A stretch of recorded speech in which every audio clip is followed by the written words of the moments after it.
যখন দেখবেন গুনাহ আমার কাছে সুন্দর লাগতেছে, গুনাহ আমার কাছে আকর্ষণীয় মনে হচ্ছে, শয়তান খারাপ কাজগুলোকে সুশোভিত করে দেখা।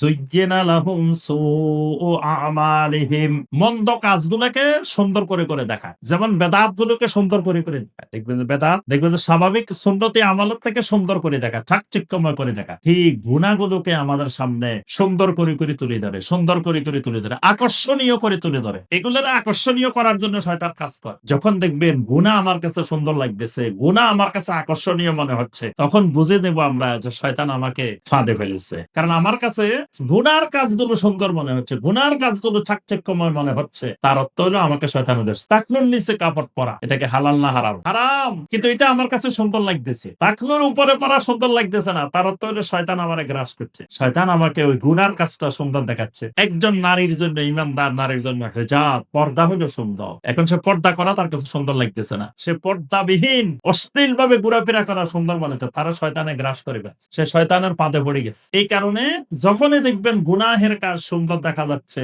সুশোভিত করে রাখছে শয়তান, এটা শয়তানের পা।